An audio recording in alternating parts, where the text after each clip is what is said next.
pruebas PISA fueron un fracaso en prácticamente todo el mundo. Te voy a contar dos ejemplos. Primero, en España los estudiantes obtuvieron en el año 2022 una puntuación de 473 en matemática y 474 en lecturas, mientras que en el año 2018 habían alcanzado un promedio de 481 y 477 respectivamente. Es decir, bajó tremendamente. Si bien no podemos negar la influencia que tuvo el cierre de las escuelas durante la crisis de las cuarentenas, ya que aquellos países que se encuentran en mejores condiciones son curiosamente los que hicieron los cierres más breves o directamente no cerraron, pero hay dos que resultan interesantes. La experta en educación María Calvo manifiesta que el 67% de los fracasos en las aulas pertenece a varones a quienes no se les presta atención ni política ni mediáticamente, simplemente porque no son mujeres. Es decir, de fondo hay una cuestión ideológica por la cual están abandonando el estudio y el desarrollo de los niños varones. Por otra parte, el 33% de los estudiantes dice distraerse utilizando celulares o tabletas en el aula y el 26% dice distraerse cuando otros compañeros las están usando. Los alumnos ven perturbado el aprendizaje y no terminan de atender a sus maestros. Vamos al segundo ejemplo, el caso de México. En México la situación de la educación es una catástrofe. No hay ni un solo rubro en el que se hayan superado los puntajes del 2018. Es decir, la educación en México va así en picada. La nueva educación mexicana, a implementarse, solo va a empeorar este problema que estoy notando. Miren esto,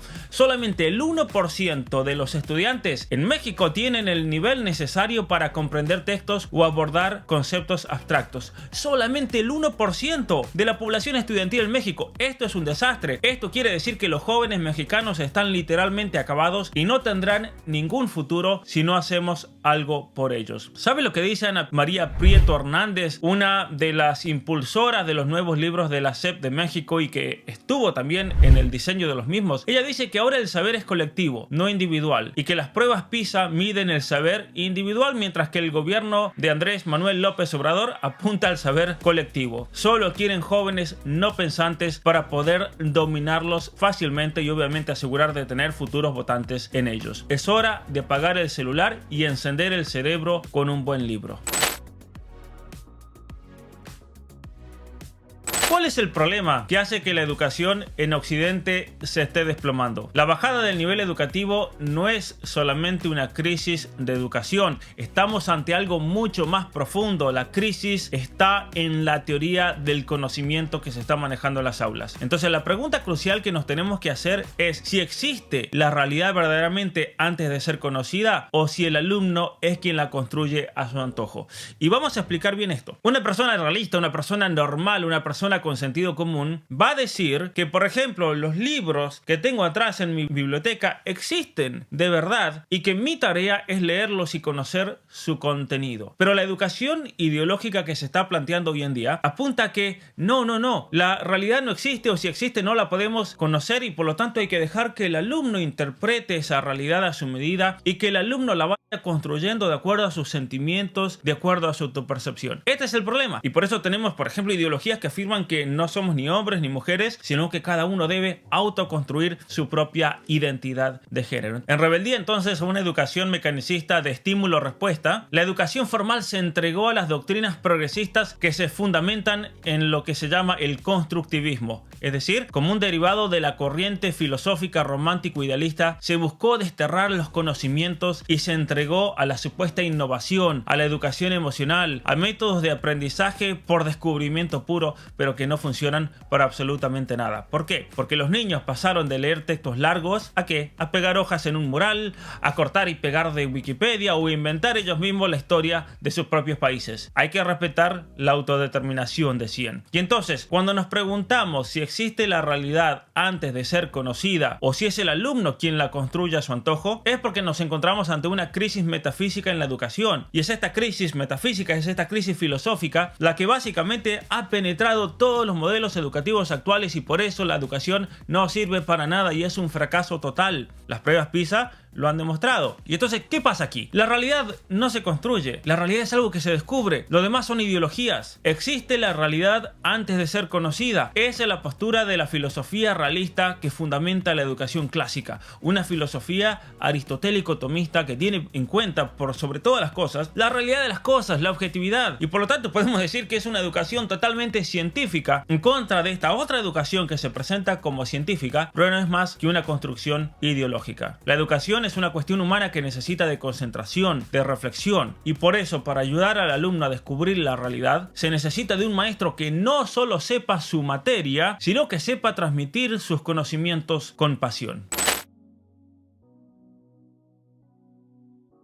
Susan Newman y Donna Celano llevaron adelante una investigación muy interesante. Compararon los resultados escolares entre un área pobre y otra área rica en Filadelfia, Estados Unidos, durante 10 años. Y lo que notaron es que la tecnología hacía que la brecha se profundizara entre la zona rica y la zona pobre. Seguramente ustedes pensarán que era por la falta de tecnología en las zonas pobres. Y la respuesta es no. El uso de tecnología era mayor en las zonas pobres y en sus casas esos niños no tenían ningún tipo de supervisión. En las familias adineradas, por el contrario, los niños tenían menor contacto con la tecnología y sus padres les brindaban más atención. ¿Qué nos dice esto? Que esa propuesta de Bill Gates de democratizar la información, el conocimiento, de destruir esa brecha del conocimiento por medio de la tecnología, dándole tecnologías a los pobres, es mentira total. Mientras más tecnología, menos educación en esos niños carenciados. Otro ejemplo claro del fracaso educativo a nivel nacional es el del programa kirchnerista para conectar igualdad de Argentina, que bien podría llamarse Conectando Idiotas o Formando Ignorantes. Si es que tal proyecto puede llamarse formación. Este consistía en entregar 500.000 de laptops cada año a adolescentes de escuelas públicas de Argentina con el supuesto objetivo de reducir la brecha digital, educativa y social en el país. Además de ser un negocio gigante en el que el Estado favorece a entidades privadas, el programa estaba destinado al fracaso. Más pornografía, más redes sociales, más vigilancia y control, más recolección de datos, pero menos cerebro. Y los datos así lo demuestran. Basta con retroceder unos años y comparar los resultados. Veamos esto. En el 2010, la entonces presidente Cristina Fernández de Kirchner anunció un ambicioso plan para distribuir 3 millones de laptops a todos los estudiantes de las escuelas secundarias estatales del país, es decir, de 13 a 17 años para los que no son de Argentina. El plan tuvo un costo de 1.052 millones de dólares y fue un fracaso total, a pesar del anuncio de la mandataria que ensalzaba el proyecto como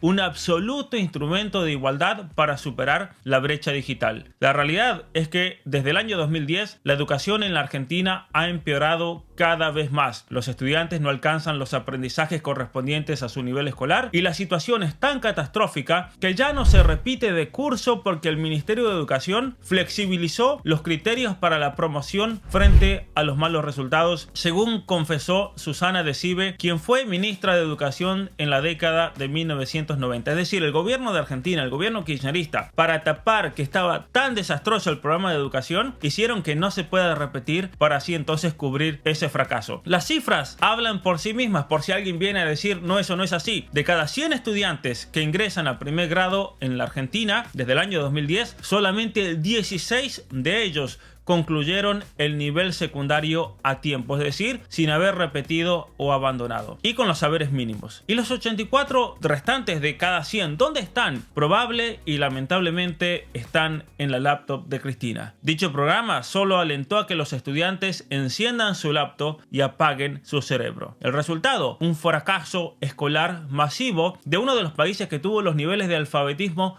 más altos del mundo. El programa tecnológico que prometía igualdad solo logró más desigualdad educativa, como lo demuestra de hecho el informe que justamente analiza los datos escolares del año 2009 al 2020 que coinciden con el programa introducido por Cristina Kirchner en el 2010. Las escuelas, en vez de promover esa alianza con la tecnología que no lleva absolutamente ningún lado, deberían ser parte del proceso de concientización y trabajar junto a los padres para que se atrase el ingreso de los niños y adolescentes a las redes sociales la mayor cantidad de tiempo posible. Es decir, escucha nuevamente, lo ideal es que se atrase la mayor cantidad de tiempo posible el uso del celular en adolescentes y especialmente el que se abran una cuenta en las redes sociales. sociales. Ay, Pablo, pero entonces los jóvenes no te van a seguir, que no me sigan. No me interesa, a mí lo que me interesa es tener una juventud con el cerebro encendida y que no la manipulen y la controlen tan fácilmente, por favor. Por otra parte, yo creo que deberían alentar el desarrollo humano de los estudiantes, algo que no se logra con la tecnología. Los centros educativos no deberían alentar jamás el uso de las redes sociales por los daños que implican, pero además deberían limitar al máximo la interacción con la tecnología dentro del contexto escolar. Por ejemplo, en los Estados Unidos, las mejores escuelas no usan tecnología. Qué curioso, ¿no? Algo que parece más que obvio, ¿no es cierto?, es la decisión de prohibir que los estudiantes accedan a sus teléfonos durante la jornada escolar. Francia ya tomó esta decisión a nivel nacional en el 2018 y la prohibición va desde la escuela maternal de 3 a 15 años, dejando libertad para que cada liceo de 16 a 18 años decida su reglamento interno.